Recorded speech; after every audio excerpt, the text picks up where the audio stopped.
भानगढ़ का भूतिया railway station. ये कहानी है भानगढ़ के एक छोटे से गांव की, जिसका नाम बहेड़ी था। बहेड़ी भानगढ़ का सबसे छोटा गांव था और वहां का सबसे छोटा स्टेशन भी था, परंतु वे स्टेशन काफी सालों से बंद था। माना जाता है कि उस स्टेशन पर किसी चुड़ैल का साया है, जिस वजह से उस स्टेशन को बंद करना पड़ा था। ऐसे ही एक दिन असम से कुछ लोग भानगढ़ घूमने के लिए जाते हैं।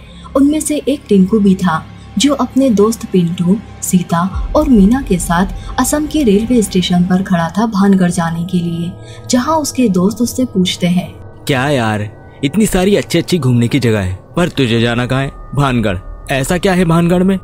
दोस्तों, अब तुम लोगों को तो पता ही है कि मुझे एडवेंचर कितना ज्यादा पसंद है, और मैंने सुना है कि भानगढ़ सबसे भूतिया जगह है। वहाँ की हवेलियों में भूत है, वहाँ की गलियों में भूत है, और भानगढ़ में एक छोटा सा गांव है जिसका नाम है बहेड़ी, और उस गांव का एक छोटा सा स्टेशन भी है। कहा जाता है कि वो एक भूतिया स्टेशन है। वहाँ कोई नहीं रुकता और ना ही कोई ट्रेन वहाँ पर रुकती है। मैं बस उसी स्टेशन को देखने के लिए जा रहा हूँ, वहाँ का एक्सपीरियंस लेने जा रहा हूँ। भानगढ़ का भूतिया रेलवे स्टेशन? इसके बारे में मुझे कुछ नहीं पता। क्या है इसकी कहानी? क्या यार, तुम लोग फिर से भूतिया जगह देखने जा रहे हो? अगर मुझे पता होता तो मैं तुम्हारे साथ ये ट्रिप ही नहीं करती। कभी कहीं ऐसा ना हो कि तुम भूतिया जगह घूम घूम कर किसी दिन तुम ही भूतिया ना बन जाओ। अरे यार, तू इतना सोचती और डरती क्यों है? तू इतनी बार हमारे साथ घूमने जा चुकी है, आज तक किसी भी भूत ने तुझे कुछ किया क्या? नहीं ना, इस बार भी तुझे कुछ नहीं होगा। हम है तो तेरे साथ, तेरे रक्षक। पर इस भूतिया रेलवे स्टेशन की कहानी क्या है? ऐसा कौन सा भूत है वहाँ जिसकी वजह से ना कोई इंसान उस स्टेशन पर जाता है और ना ही कोई ट्रेन वहाँ रुकती है? इतना तो मुझे भी नहीं पता, पर हाँ, मैंने उस स्टेशन के बारे में काफी सुना है। वह भूतिया स्टेशन के नाम से फेमस है। तुम चाहो तो गूगल यूट्यूब में सर्च भी कर सकते हो। खैर, अपनी ट्रेन आने वाली है। अब वे सभी लोग भानगढ़ के बहेड़ी रेलवे स्टेशन को देखने के लिए पूरी तरह से तैयार हो चुके थे। कुछ देर बाद उनकी ट्रेन आती है और वे लोग अपनी ट्रेन में बैठ जाते हैं।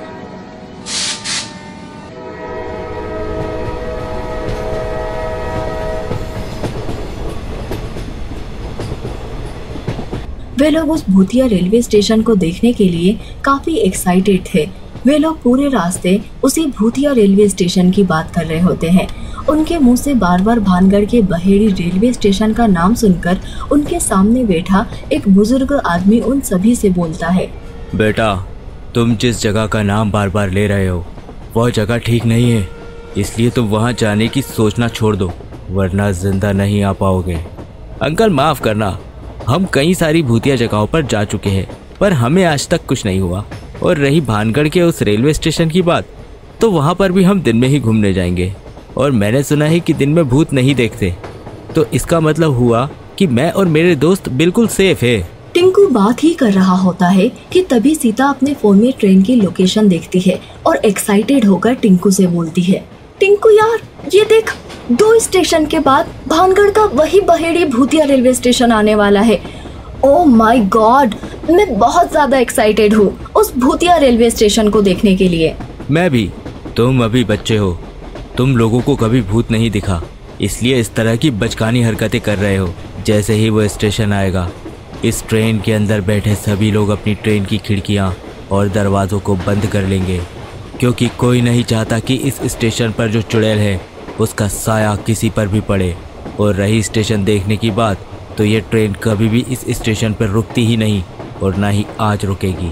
वैसे अंकल, क्या आपको इस भूतिया रेलवे स्टेशन के बारे में कुछ पता है कि आखिर ऐसा क्या हुआ था जो इस स्टेशन को भूतिया रेलवे स्टेशन घोषित कर दिया गया और बंद कर दिया गया? आखिर कोई क्यों यहाँ नहीं आना चाहता है?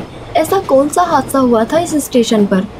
मैं इस स्टेशन के बारे में सब कुछ जानता हूँ बेटा, क्योंकि मैं इस स्टेशन का एक समय पर स्टेशन मास्टर हुआ करता था। मुझसे पहले भी यहाँ पर 2 स्टेशन मास्टर आ चुके हैं, जिसमें से पहले स्टेशन मास्टर की मृत्यु हो गई और दूसरे ने अपना ट्रांसफ़र करा लिया। यह कहानी आज से 10 साल पहले की है, जब यह स्टेशन नया नया बना था। तब इस स्टेशन का मास्टर, जिसका नाम राजेंद्र प्रताप था, वो यहाँ काम किया करता था। कुछ ही दिन हुए थे और उन्होंने एक दिन देखा। इतना बोलकर वे बूढ़ा व्यक्ति उन लोगों को 10 साल पहले की कहानी सुनाता है कि किस तरह से जब राजेंद्र प्रताप वहाँ काम करता था तब उसने रात के समय में एक लड़की को ट्रेन के साथ भागता हुआ देखा। पहले तो उसे लगा कि ये सब उसका वहम है, परंतु अगली रात उसने फिर उसी लड़की को ट्रेन के साथ भागता हुआ देखा। उसे लगा शायद कोई लड़की अपने एग्जाम की तैयारी कर रही है। तीसरे दिन राजेंद्र प्रताप फिर उसी लड़की को ट्रेन के साथ भागता हुआ देखते हैं, परंतु इस बार वे लड़की ट्रेन से आगे निकल जाती है। ये देखकर राजेंद्र प्रताप को बहुत ही हैरानी होती है और इस बारे में वे अपने स्टाफ से बात करता है, परंतु कोई भी उसकी बातों का विश्वास नहीं करता। अगले दिन फिर से राजेंद्र प्रताप उस लड़की को ट्रेन के आगे पटरी पर भागता हुआ देखता है। इस बार लड़की आगे थी और ट्रेन उसके पीछे। ये देख राजेंद्र प्रताप एक वीडियो बना लेता है और अपने सभी स्टाफ को दिखाता है। अब बोलो कि ये सब कुछ मेरा एक वहम है। अब मैं और इस स्टेशन पर काम नहीं कर सकता। इस स्टेशन पर किसी चुड़ैल का साया है। तुम सही कह रहे हो दोस्त, हमें इस बारे में रेलवे मंत्री से बात करनी होगी। मैं कल ही इस बारे में रेलवे मंत्री से बात करूंगा और उनसे दरख्वास्त करूंगा कि इस स्टेशन को बंद किया जाए। परंतु कल होने से पहले ही राजेंद्र प्रताप की तबीयत खराब हो जाती है और वे इस दुनिया को अलविदा कर देते हैं। राजेंद्र प्रताप के बाद दूसरा स्टेशन मास्टर वहां आता है। उसके साथ भी कुछ इसी तरह की घटना घटती है और वे ये बात रेलवे मंत्री को बताता है, परंतु उसकी बात पर भी कोई विश्वास नहीं करता, जिसके बाद वो अपना ट्रांसफर किसी दूसरे स्टेशन पर करवा लेता है। उसके बाद इस स्टेशन पर मुझे भेजा गया। मैंने इस स्टेशन की तहकीकात करी और प्रूफ के साथ रेलवे मंत्री और स्टाफ मंत्री को जानकारी दी, जिसके बाद सभी को एक कदम उठाना पड़ा और इस स्टेशन को बंद करना ही पड़ा। बस तभी से ये स्टेशन बंद है और कोई भी रात के समय इस स्टेशन पर नहीं आता, और जो आता है वो जीवित नहीं जाता।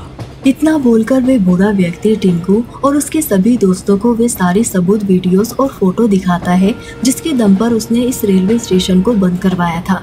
तभी उनकी ट्रेन भानगढ़ की भूतिया रेलवे स्टेशन यानी कि बहेड़ी रेलवे स्टेशन पर आकर रुक जाती है। जैसे ही वे ट्रेन उस स्टेशन पर रुकती है, सबके पसीने छूटने लगते हैं। सभी भगवान से दुआ करने लगते हैं कि बस जल्दी से ट्रेन चल पड़े, पर टिंकू इस भूतिया रेलवे स्टेशन का अनुभव करना चाहता था, इसलिए वे अकेले ही ट्रेन के दरवाजे पर जाता है। टिंकू जैसे ही ट्रेन से उतरने वाला होता है कि उसे वही चुड़ैल दिखाई देती है जिसका जिक्र अभी कुछ देर पहले ही वे बूढ़ा व्यक्ति कर रहा था। वे देखता है कि वे चुड़ैल बड़ी ही तेजी से पटरी पर भागती हुई उस ट्रेन की ओर आ रही है। ये देख टिंकू को उस व्यक्ति की सभी बातों पर विश्वास हो जाता है और वो जल्दी से ट्रेन का दरवाजा बंद करके अपनी सीट पर जाकर बैठ जाता है। जैसे ही टिंकू अपनी सीट पर बैठता है, ट्रेन चल पड़ती है। कुछ देर बाद सभी यात्रियों को पता चलता है कि इंजन प्रॉब्लम होने की वजह से ट्रेन इस स्टेशन पर रुक गई थी, परंतु ट्रेन के पायलट ने अपनी सूझबूझ से ट्रेन को मात्र 2 ही मिनट के अंदर अंदर वहां से निकाल लिया और इस तरह से उस दिन सभी ट्रेन में बैठे सवारियों की जान बची और टिंकू ने पहली बार खुद भूतिया शक्तियों को अनुभव किया।